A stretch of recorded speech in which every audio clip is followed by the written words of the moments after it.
Hey guys, JoePals here. As we leave behind the Switch and enter the era of the Switch 2, I wanted to give one final swan song to a game that's been running ever since 2014 in some way, shape, or form. That's raked in quite a bit of dough for Nintendo. I am, of course, talking about Grand Theft Auto 5 and just how drastic of a step forward that was for Nintendo as they continue on the parade of M-rated titles, following their success with Bayonetta 2 and 3, as well as MEO. I kid.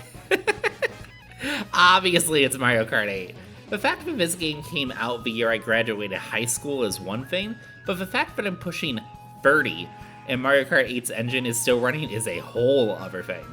Once upon a time, I had planned on doing a light podcast type deal where I'd invite friends on as I tried racing up to 99,999 VR under the name Final Lap, but it just never happened.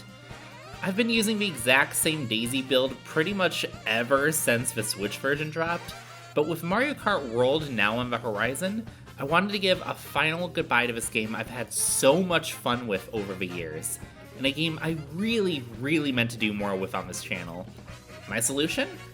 Seeing just how many races it would take me to win with every character online. Given my internet's a little spotty sometimes, and given my VR is this, meaning I should be matching up with a lot of skilled people, in theory, it should certainly be an uphill battle. Now, with all that out of the way, let's get to Burnin' Ripper. So before we start, let's set some ground rules, shall we? Rule 1, I must win a race with every character. Doesn't matter how many people are in the room, if it's not a first place finish, still gotta use that character. Given I almost exclusively use Daisy, you'll have to excuse the amount of exclamation marks you're seeing on the character selection screen here. 2, if I don't win a race within my first 5 races using a character in a room, I need to change rooms. This is more of a sanity rule for me. As someone who works 60-hour work weeks, I don't exactly have the most time to do this challenge, so let's make the moment count. 3, on the voting selection screen, I need to pick a track and not just mindlessly click random.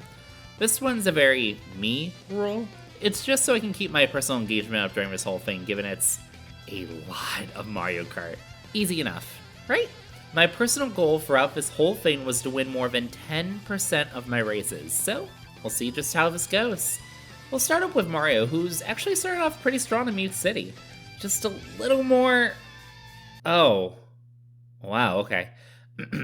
Please, excuse me for a moment.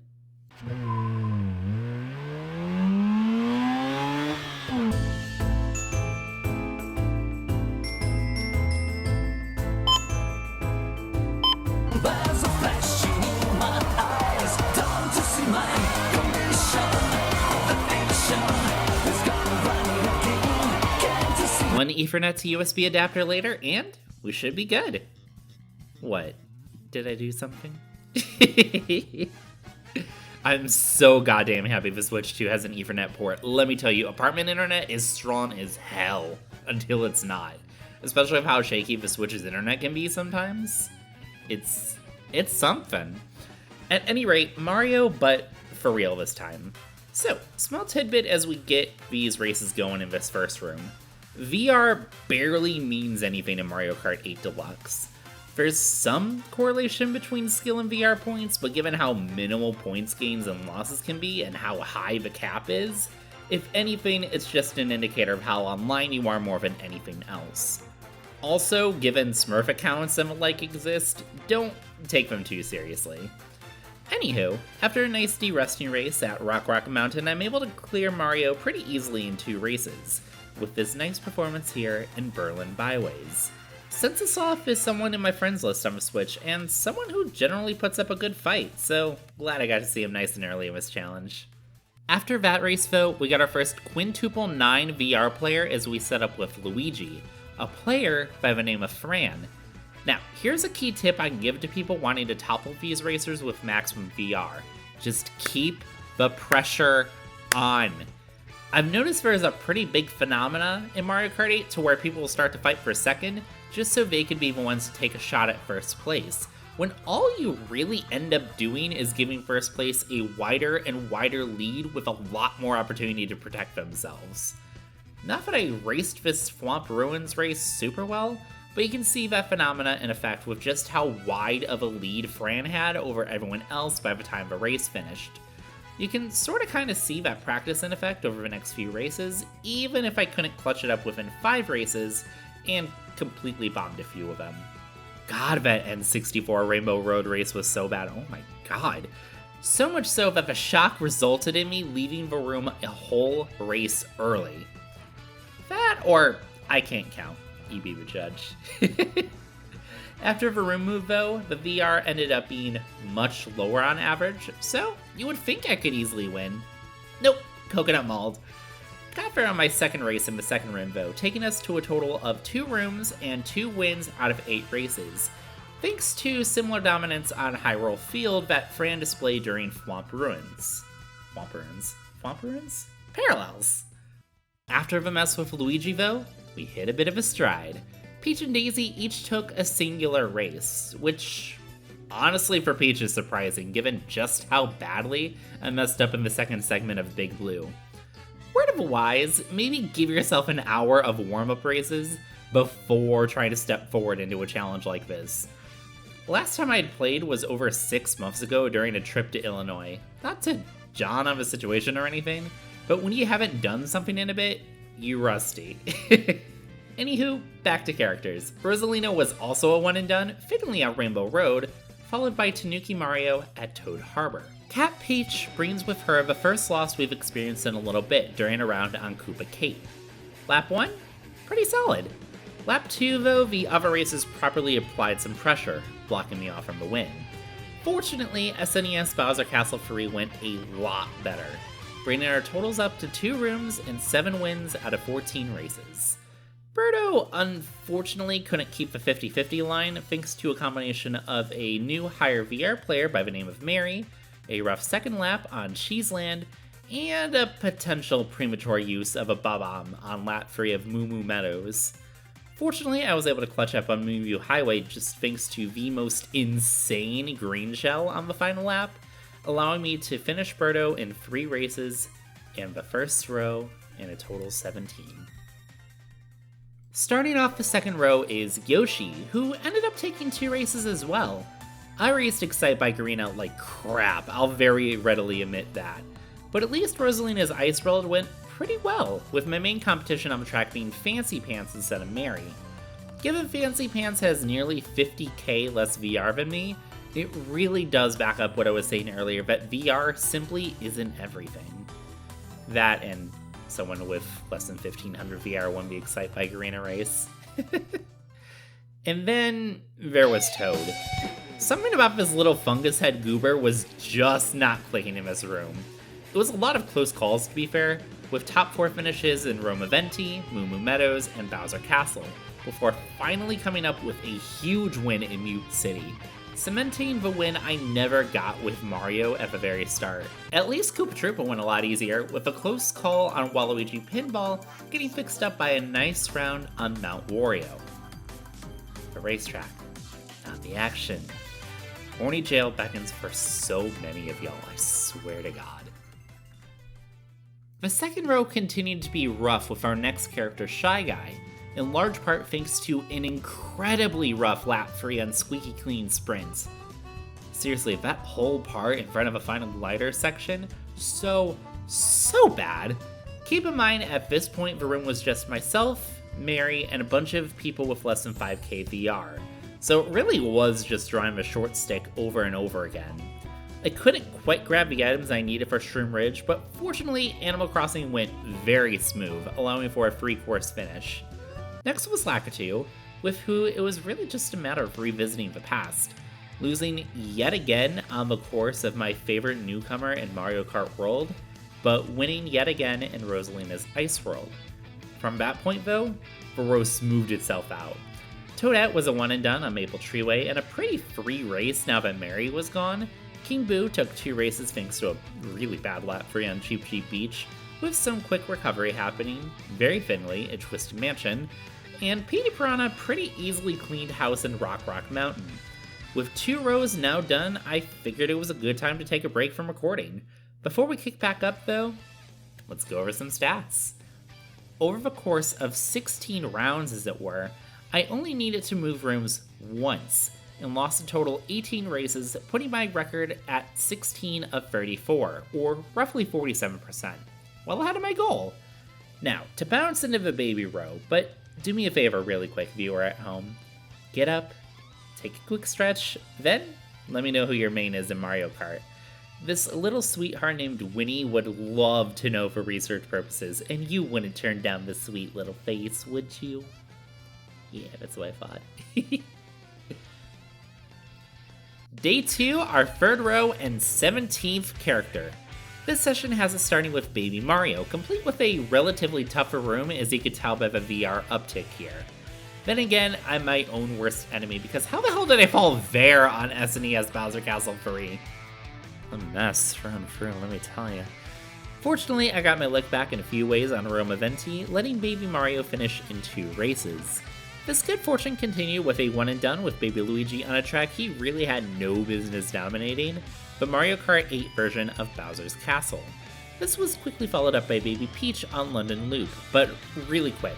You want to know something that feels great even if it's not intentional? When you get on a good run and you see a few people leave the lobby at the same time between races, like between the races for Baby Luigi and Baby Peach in his play marathon, for instance. It's probably not because you're winning races over and over again, but at the same time, it's a fun little ego stroke, I can't lie. At any rate, Baby Daisy kept the good vibes going with a one and done on Amsterdam Drift, allowing me to get through 4 characters I thought were going to be a big problem for me within 5 races. The reason I was concerned about these 4 characters in particular is that they're some of the lightest characters in the game. I mean, duh, obviously, for babies. But because they're lightweights, they're going to have really low top speeds, meaning usually keeping the lead is pretty difficult.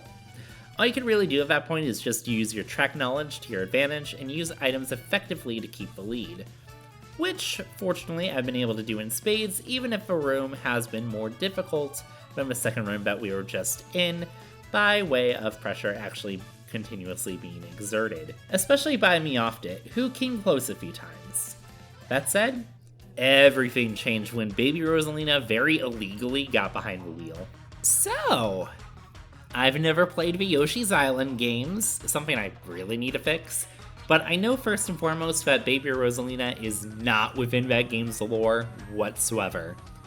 And doesn't even make sense with Mario Galaxy's lore, if we're being honest. I suppose that confoundedness is what led to a big strain of losses with a little Tyke. Then again, it could also be because when it came time to flip to Baby Rosalina, a new quintuple 9 VR player entered the room by the name of Ozzy Waldo 7. I tried my best on Cheeseland, for instance, but due to a lack of Blue Shell or Lightning, mixed with third place attacking me before a double item box on lap 3, preventing me from applying pressure with some reds, led to a very big loss. At least the next race, Peach Garden was a lot closer.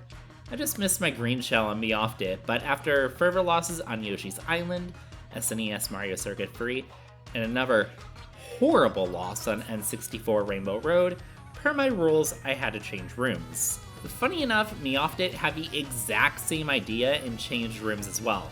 So if you're seeing this, hey girl! In this new 4th room, I came up just short on Cheep Cheep Beach, but went ham on Ninja Hideaway, allowing me to win my 7th race. And then I won in a one and done with Gold Mario on one of my worst tracks in my opinion, Grumble Volcano. Funny how that works, huh? The third row wrapped on Pink Gold Peach, winning in 2 races thanks to some good last second pressure on Piranha Plant Slide before I was able to win Shroom Ridge again, and Wiggler being done in a single race on Mario Kart 8's Rainbow Road, in large part thanks to a clean lap 3. With the roster halfway done and the desire to play with my boyfriend for a bit hitting my conscience, I took another break here, so let's look at those numbers. While the number of rooms doubled to 4 thanks to a new recording day and a bad set of races with Baby Rosalina, we went half and half on this new recording session, bringing our total to 24 and 50, aka 48%. Well beyond the metric I set for myself. Whoa, this looks a little funky with the split screen. Anyway, that's Journey over there on the right. He's not the biggest gamer, but that's more than okay. I love him. He's a King Boo main, which mixed with my Daisy main. Yeah, it's a chaotic pair. Anyway, into Wario, complete with a nicely competitive room. Biggest thing I want to shout out is my remembering of a little gap jump in Wii Rainbow Road on the first half of the course. Did I miss the first time? Yeah, sure, I'll admit that. But I pulled it off pretty well in lap 2, so happy with that much. Outside of that, yeah, I got totally smoked, but hey, at least I brought it back in a big way on 3DS Rainbow Road even after a shaky start. So, this is Waluigi. Waluigi fans irk me a little bit. Don't get me wrong, he's a big goofball, but the way his fans have been asking for the Goobas to be in Smash to the point of harassing and threatening Sakurai just because of Waluigi's exclusion, yeah, I'm gonna have mixed feelings about him. Anywho, Waluigi ended up being a character I got a big loss streak on. Fate started innocuously enough with a third place finish on one of my least favorite tracks before going third on Ribbon Road, second on Yoshi's Island, second again on Sweet Sweet Canyon, and coming up just short for a third time after leading basically all race on Animal Crossing. Could I have won in that room eventually? Probably, with how close I was consistently getting. But, per rules, we do a flip and enter what is now our 6th room. If we're going strictly off VR, then this 6th room was less competition, but there's still a solid set of players in here. For my sake, I was fortunately able to clean up Waluigi on the first race in this room, winning big on Yoshi Circuit. Though, not without a good amount of competition coming from SoCal Mom. Though, the more I stare at that name, the more it perplexes me. For some reason my first instinct was Southern California Mom, but it probably is supposed to be so-called Mom with the winky face, but the me itself gives off Young 30s woman. But it could also be so-called Mom referring to the term mother. Lots of questions, and honestly, way too many to be pondering as I write this script before 5 a.m. Anyway, Donkey Kong was done in 2 races after a tight N64 Chocolate Mountain, followed by winning the same way Meowth did earlier on DS Peach Garden. What? You think of a better transition from pondering about usernames into some standard races with Donkey Kong. Anywho, time for a nice little streak. Bowser and Dry Bones were both one and dones on a much better run of Ice Ice Outpost, as well as a clean run on SNES Rainbow Road. Speaking of that race on SNES Rainbow Road though, I kept telling Journey I thought I was going to lose that one, but it was just an instinct that I had. Turns out, pretty bad instinct. Believe in yourself. That's a lesson. Bowser Jr. went decently well as well. Sure, Snowland went terribly from a jump thanks to messing up the startup boost and not taking the lap 3 item boxes correctly, but solid laps 2 and 3 on Toad Harbor will fix up any mess. And then there's Dry Bowser. Dry Bowser was yet another mess, and the second one in this particular row. Honestly, I blame the roulette picking DK Mountain instead of Singapore Speedway, as I'm far worse on DK Mountain in Mario Kart 8 than I ever was in Wii or even Double Dash. God, I wish I got to play Singapore during this whole recording marathon. A 5th place on DK Mountain led to a string of 4 losses from there. All second places, which is all the more frustrating between a rare 200cc race on Mario Circuit, Waluigi Stadium, Animal Crossing, and finally Squeaky Clean Sprint. Per my rules, it was time to change rooms again, this time into our 7th, but between room transitions, Journey had to start making dinner, so he hopped out from there. Thanks again for recording with me, babe. Let's do it again in the future. Yeah? Yeah? Okay. The 7th room ended up being the Charm, though, with race number 6 on GBA Mario Circuit letting me get off the bony dinosaur dragon thingy. Seriously, what is Bowser and Dry Bowser supposed to be? Let me know in the comments. I am so confused. I did accidentally do another race with Dry Bowser afterward on Electrodrome, which fortunately also resulted in a win, but given I already got my win with Dry Bowser, this one didn't count. I just wanted to point it out for VR consistency in case someone out there is keeping that close a tab on the metric. Kamek finished out our row much cleaner on a one and done thanks to a come from behind win on Riverside Park. In part assisted thanks to a nice boomerang toss on my end on lap 2 and item plays from both Jay and Dale Cooper on lap 3. Into the 4th row we go, sitting in the same recording room. Before we hop into the Koopalings and Peachette, I guess. Yay. One more update on numbers. In this fourth set, we picked up a whopping 13 losses, bringing our totals up to 7 rooms and a record of 32 and 69, bringing our win percentage down to just above 46%. Still pretty good. We'll do a final tally after we're done with me, but for now, into the Koopalings. None of these troublesome tricksters went particularly right. With Lemmy, it was just a matter of being edged out on 2 different tracks before coming up with a win on Los Angeles laps. Larry followed that same course of events, kind of, just with a little more shenanigans in Mario Kart Stadium. Your boy got absolutely demolished. And also an insanely close finish on SNES Rainbow Road after leading pretty convincingly for most of the track. Then there's Wendy. By far my worst performing character of this entire challenge, and honestly in a pretty comical way.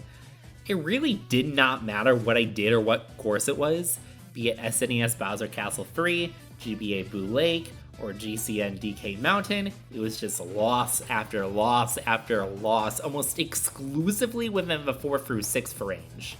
This is the only character where I had to move rooms twice. Though with the second room, I could also attribute part of that collapse to yet another quintuple 9 VR player. Sakisha? I don't know how to say this one, I'm sorry. As well as the room just beat pretty strong in general. The third room for Wendy had much lower VR, but as I said before, the VR is mostly just an indicator of how online you are, not necessarily the skill level. Third race was a charm in that room though, thanks to a come-from-behind win on Waluigi Pinball. In large part thanks to whatever hit Ouija here. But yeah, 13 races with everyone's favorite Koopaling. Good times. After Wendy, I needed to stop recording again, meaning our next character, Lewig, would be heading up our 10th room. Lewig really should have been a one and done. I was nailing Sunset Wilds perfectly, but then look at me being a big stupid idiot at the final quarter. What was I even doing, bro?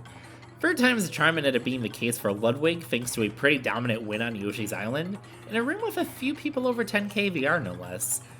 Iggy and Roy allowed me to catch a goddamn break with a back-to-back 1-to-1, with the Roy race in particular being pretty close thanks to some nice competition from Hey Lupo, while Morton took 2 races, in large part thanks to increased competition entering the room by the way of AA and Mario 11, which I think is supposed to be a small nod to Dragon Ball Z's Android 11?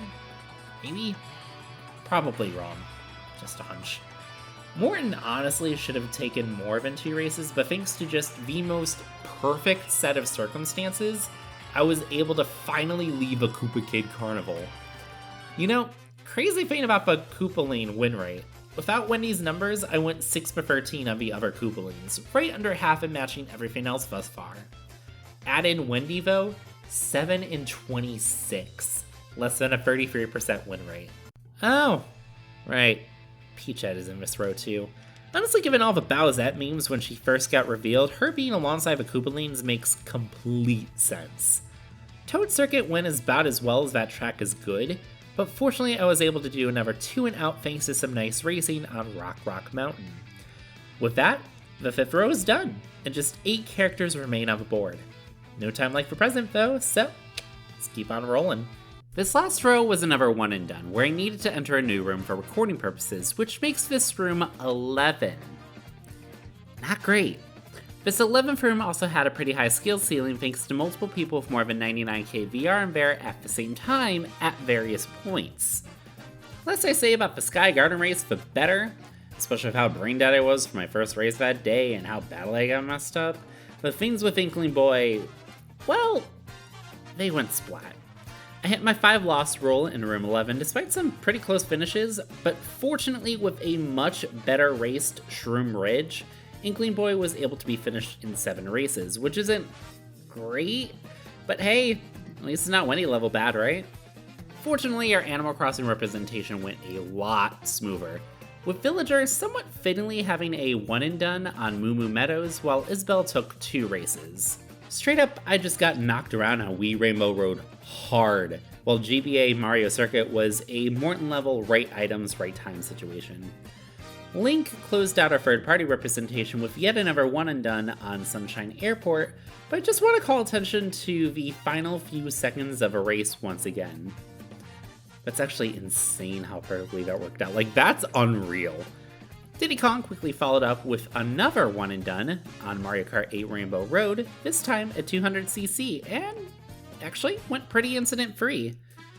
Although, that said, I do wish a roulette picked Singapore. Like, come on, I don't even like this Rainbow Road either.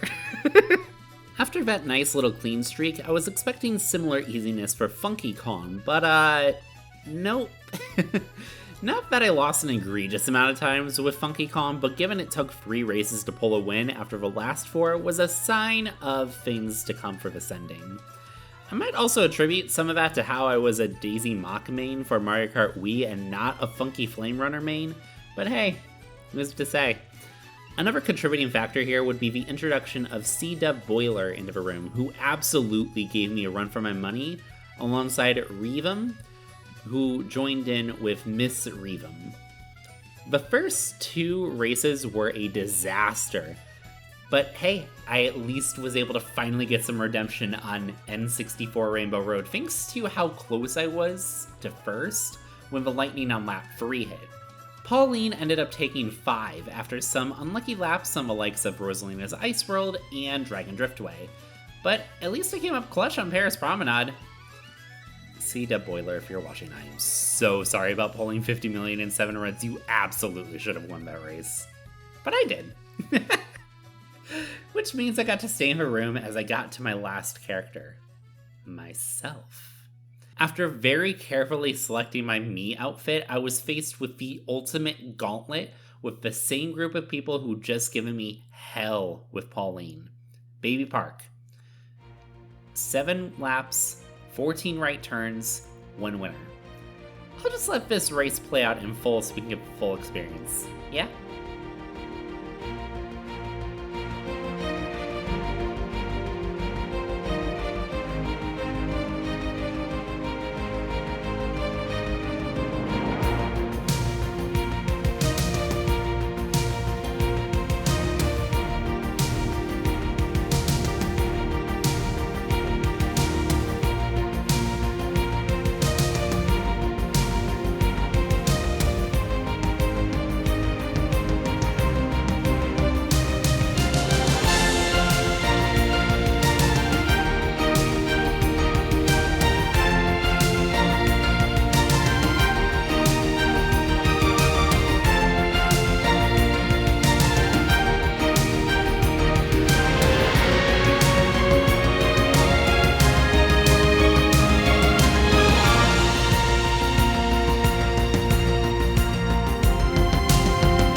Incident-free baby parks are a rarity, especially with people of this skill level, but I did it! 48 characters, 48 wins. Now, let's look at the results, shall we? See where we stand? Let's start with the rooms, which is something I'm going to make a slight amendment to, as for clarity on recording, I added a room for every time we started a new session. However, those room moves weren't caused by losses. So striking those from the record, I was only forced to move by my rolls a total of 7 times, which, given the conditions, not too bad. Could be better, but certainly not terrible. More importantly though, the win-loss rate. I think we've pretty clearly established I beat the 10% marking, but did we maybe beat the half and half? As a reminder, after a 30-second racer Kamek, we were 32 and 69, and that's without Wendy. If we count every character aside from Wendy, we would be at a record of 47 and 105, which puts us at a percentage of a little less than 45%. So, no, in regards to 50-50, but once we add Wendy, that ratio moves to 48 and 118, and the percentage down to 40.67%. On paper, ooh, failing grade, Joey, you suck!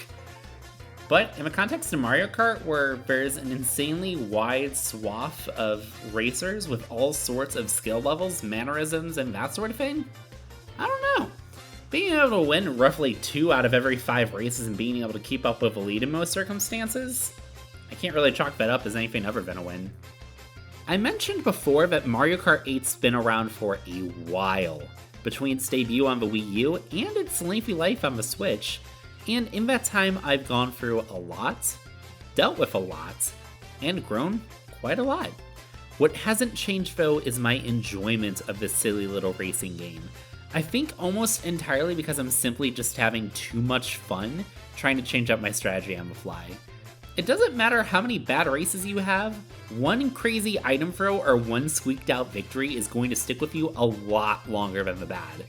I'm very thankful for this game being as successful and popular as it was, and giving me so many good memories along all sorts of racetracks. If you've watched the end of a video, reward yourself by clicking that nice little like button. It helps me out too, so win-win, yeah?